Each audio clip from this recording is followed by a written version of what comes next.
गिरेबान में भी झांकना चाहिए। ये कमजोरी है पाकिस्तान की गवर्नमेंट की, ये कमजोरी है पाकिस्तान के इदारों की कि खुलेआम गालियां चल रही है। आप गाली दे रहे हैं, ये आपने जाती अरेस्ट करवाए इनको, सार्जेंट को बुलाए थे, दे शुड बी अरेस्टेड। आप कह रहे हैं हमारी माँ बहन बेटियां महफूज। हम जितने इधर बैठे हैं हमारे ऊपर भी ये इल्जामात लगाते थे। मेरे अपने केस में मेरे खिलाफ जो पीटीआई का उम्मीदवार था वो 25 दफा कोर्ट से भाग चुका, एडजर्नमेंट्स ले चुका, मीडिया पे बैठ के फॉर्म 47 करते हैं और अदालतों में जाकर ये दौड़ लगा देते हैं।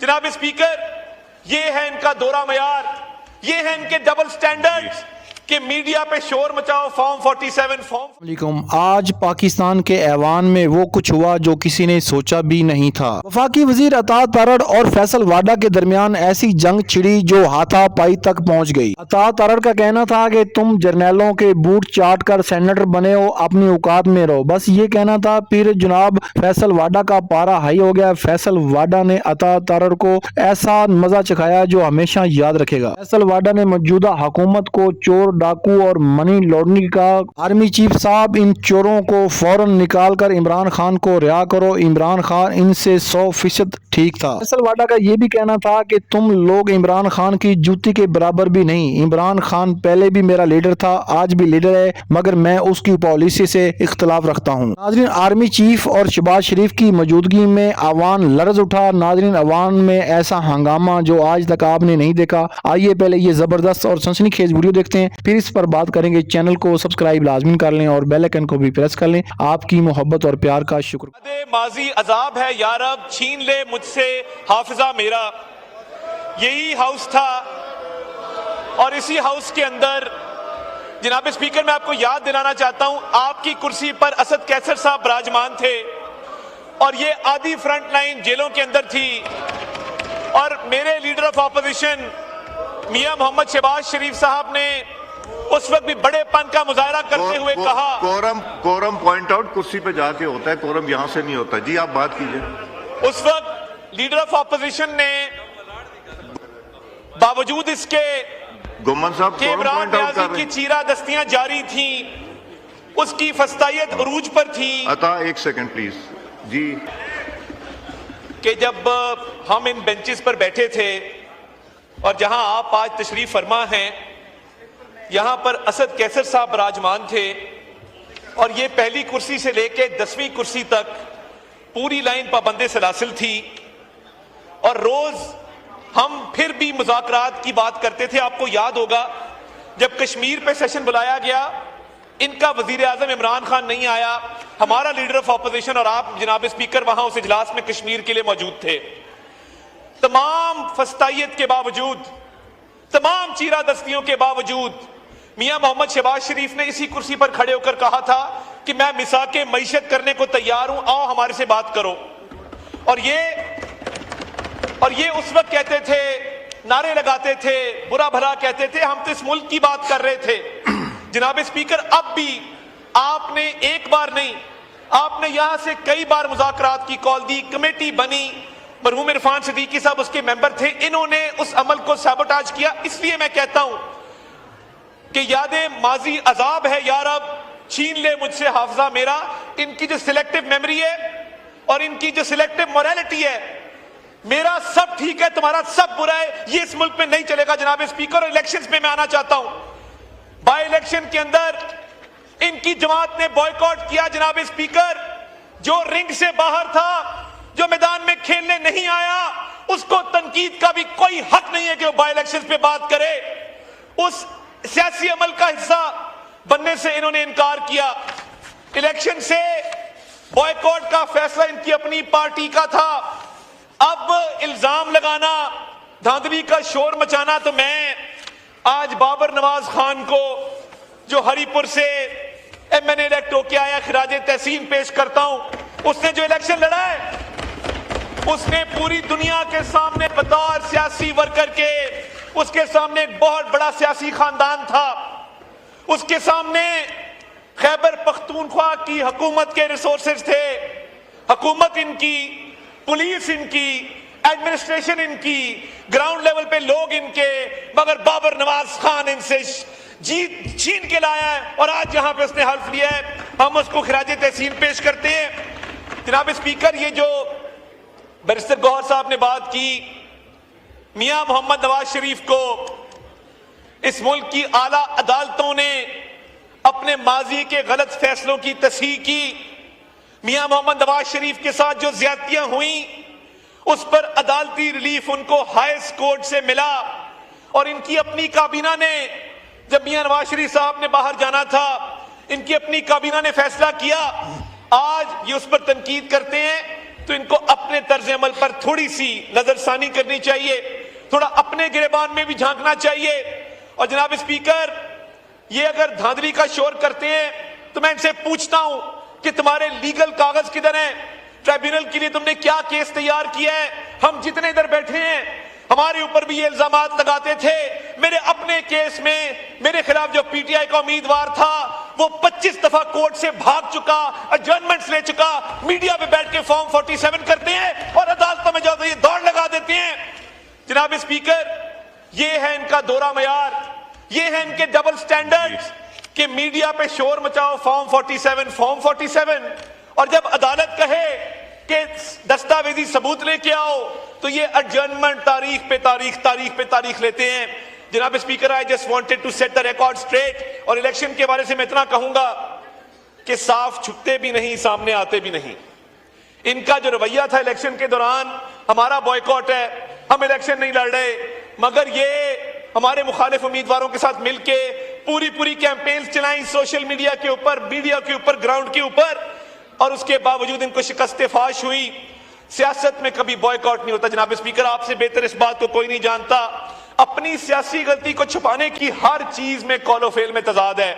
इनके वो सोशल मीडिया अकाउंट्स जो आज फौज को टारगेट करते हैं, फील्ड मार्शल को टारगेट करते हैं और इंडिया में लाइक्स मिलते हैं, अफगानिस्तान में लाइक्स मिलते हैं, कुछ मेंबर यहां बैठ के कहेंगे हमारा इन अकाउंट से कोई ताल्लुक नहीं।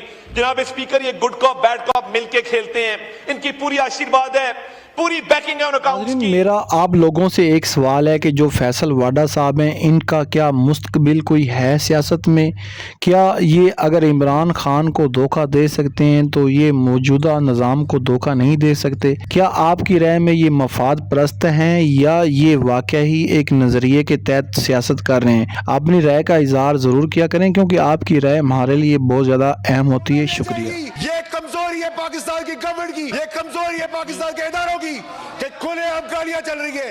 आप गाली दे रहे हैं, ये आपने जाती अरेस्ट करवाए इनको, सार्जेंट को बुलाए थे, शुड बी अरेस्टेड। आप कह रहे हैं हमारी माँ बहन बेटियां महफूज रहे। अगर खवातीन ये जबान इस्तेमाल करेगी तो फिर पार्टी का क्या होगा? चेयरमैन साहब, इनको इख्तियार दे दे।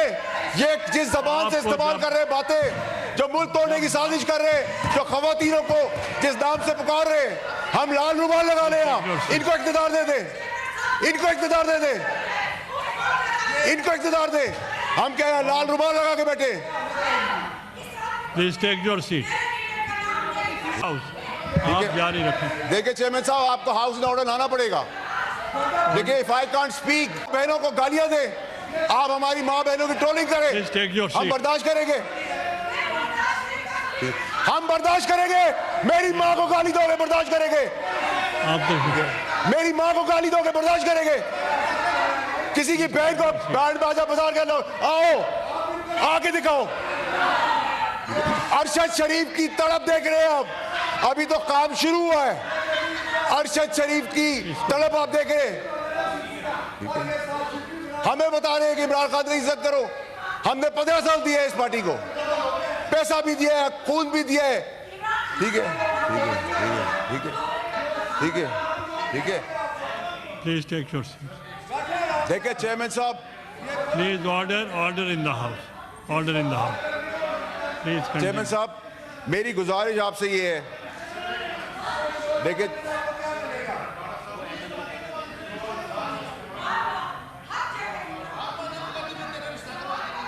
क्या कह रही है सर?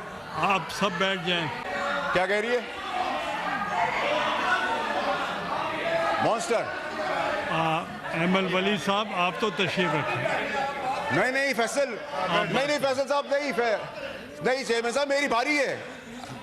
व्हाट बैड लैंग्वेज, ये अब्यूसिव लैंग्वेज इनको उधर ले जाएगी ये कमजोरी है पाकिस्तान की गवर्नमेंट की, ये कमजोरी है पाकिस्तान के इदारों की कि खुलेआम गालियां चल रही है, खुलेआम जेल में करने की बातें कर रहे हैं, खुलेआम गुंडे करने की बातें कर रहे हैं, अरशद शरीफ को खुलेआम कत्ल करवा देते हैं।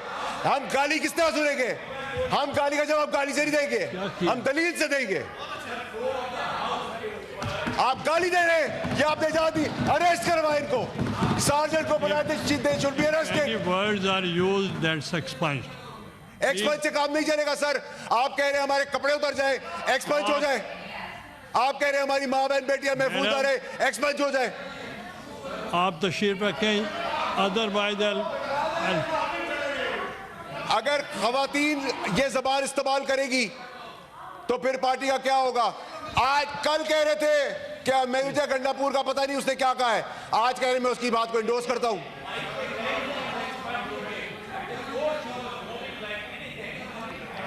You have to take an action. ये पका पाकिस्तान में मजाक बंद करें। the word गालियां सुने आए हम, या लाल रुमाल रखा हुआ हमने, expunged. बैंड बाजे के बाद आएंगे, हर किसी को अपने यहाँ समझा हुआ है। चेयरमैन साहब आप जारी रखें। वो कह रहे हैं बार बार कि हम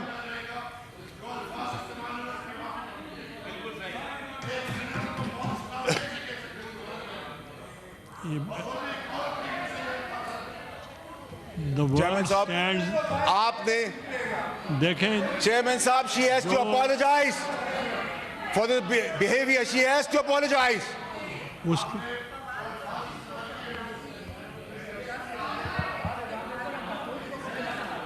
the word चेयरमैन साहब rules stand expunged और से नहीं देंगे। उसको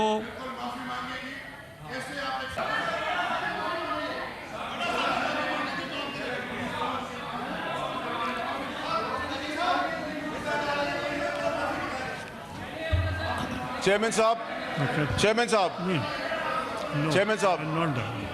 चेयरमैन साहब मेरी गुजारिश सुने सर। चेयरमैन साहब मैं चेयरमैन साहब आप कह रहे थे सर कोई उसकी असेंबली है। अभी ओके आई वांट चेयरमैन साहब बात करते हैं मजम्मत की, अरेस्ट के मजम्मत की बात करते हैं, पार्लियामेंट के अरेस्ट की मजम्मत की बात करते हैं। जी नाज़रीन कराम, आपने वफाकी वज़ीर अता तारड़ और जनाब सेनेटर फैसल वाडा साहब की गुफ्तगू सुनी। फैसल वाडा साहब जो थे वो पहले इमरान ख़ान को अपना सियासी बाप कहते थे, इमरान ख़ान के साथ सारी वफादारी इन्होंने लगाई, इमरान ख़ान को अपना लीडर मानते थे। मगर नाज़रीन जब इमरान ख़ान पर बुरा वक्त आया तो तब इन्होंने इमरान ख़ान को छोड़ दिया, बल्कि इमरान ख़ान ने इनकी करतूतें देख के इनको पार्टी से निकाल दिया था। नाज़रीन आपको पता है जब हवाओं के रुख चेंज होते हैं तो जो इस तरह के लोटे होते हैं, जो इस्टेब्लिशमेंट के टोट होते हैं, वो पार्टियों के साथ लीडरों के साथ गद्दारियां करते हैं। नाज़रीन आज भी आपको पता है कि जो इमरान ख़ान के साथ वफादार थे या जिन्होंने इमरान ख़ान के साथ अहद किया था, उनके साथ उनके नज़रिए के साथ एग्री किए थे, वो आज भी जेलों में हैं। जैसे उमर चीमा है, जैसे यास्मीन राशिद साहबा हैं, मगर आज भी वो बेचारी 70 साल प्लस उम्र है उसकी और कैंसर के मर्ज़ में वो मुलतवा रही, मगर उसके बावजूद भी वो आज भी जेल में और हंसी खुशी से हैं। नाज़रीन शाह महमूद कुरैशी जो जिनको किसी शख्स को उन पर तवक्को ही नहीं थे कि वो जेल काट लेगा या कि वो किसी पार्टी के साथ इतनी वफादारी करेगा, मगर उसने जेल काट के ये साबित किया कि वो वाकई ही इमरान ख़ान के साथ है और वो वाकई ही एक सियासी लीडर है और पार्टी का नायब सदर भी है। मगर जो आजकल के PTI में वकील हैं वो नहीं चाहते कि इमरान ख़ान के जो साथी हैं या जो पार्टी की बागडोर संभालें और या वो रिहा हों, मगर इनको सिर्फ यही है कि जब तक इमरान ख़ान अंदर हैं तब तक इनकी मीडिया में भी सुनी जाती है और आगे पीछे भी इनकी बात सुनी जाती है। जब इमरान ख़ान आ जाएंगे तो फिर इनका पार्टी में इतना वो मकाम नहीं होगा जो अभी है। दूसरी तरफ नाज़रीन अता तारड़ साहब जो हैं वो भूल गए हैं कि उनको ये जो हुकूमत मिली है वो मांगे तांगे की हुकूमत है और मांगे तांगे की हुकूमत जो होती है वो किसी वक्त भी छीनी जा सकती है, क्योंकि विसाखियों की हुकूमत जो विसाखियों पे लोग चलते हैं ना वो ज़्यादा देर नहीं चल सकते, क्योंकि विसाखी किसी वक्त भी वो निकाल लेंगे जिनकी विसाखी हैं। बच्चे बच्चों को पता है कि 8 फरवरी को क्या हुआ। अवाम ने वोट इमरान खान और पीटीआई को दिया, पीटीआई पर एतमाद किया, मगर बदकिस्मती से ये कहना पड़ता है कि लोगों के वोट की इज़्ज़त नहीं की गई। जो नवाज शरीफ नारा लगाते थे वोट को इज़्ज़त दो का, आज इनका ये नारा खोखला साबित हुआ और इन्होंने वोट को इज़्ज़त नहीं दी, जो कि अफसोसनाक है। नाजरीन, अपने वक्ती मफाद के लिए जमहूरियत को कमज़ोर करना, इदारों को कमज़ोर करना, जैसे पाकिस्तान की अदालतों को इन्होंने 27वीं आईनी तरमीम और 26वीं आईनी तरमीम के ज़रिए कमज़ोर किया है, ये अफसोसनाक है। आज पाकिस्तान की जो अदालतें हैं वो दुनिया के रैंकिंग में सबसे आखिर नंबर पे हैं और लोगों का, सरमायाकारों का भी एतमाद नहीं होता। आपको पता है कि कोई पाकिस्तान में सरमायाकारी करे तो वो क्यों करे, क्योंकि पाकिस्तान की अदालतें जो है आज़ाद नहीं हैं। जो अब जुडिशल कमीशन बनाया गया उसमें ज़्यादा अक्सरियत जो है वो हुकूमत की है और अटॉर्नी जनरल भी हुकूमत का ही होता है। कोई भी जज का तबादला करना हो या किसी भी जज को लगाना हटाना हो तो वो हुकूमत ही करेगी। तो नाज़रीन, इससे अदालतों का निज़ाम जो है, ये जो ताकत का तवाज़ुन है वो ख़राब होता है। नाज़रीन, दुआ है कि अल्लाह ताला पाकिस्तान को एक ऐसा लीडर दे जो पाकिस्तान के लिए काम करे और पाकिस्तान को दुनिया का अजीम मुल्क बनाए। अगर आपको ये वीडियो अच्छी लगी तो वीडियो को लाइक कर दें, चैनल को सब्सक्राइब कर लें और बेल आइकन को प्रेस कर लें। आपकी मोहब्बत का शुक्रगुज़ार हूँ।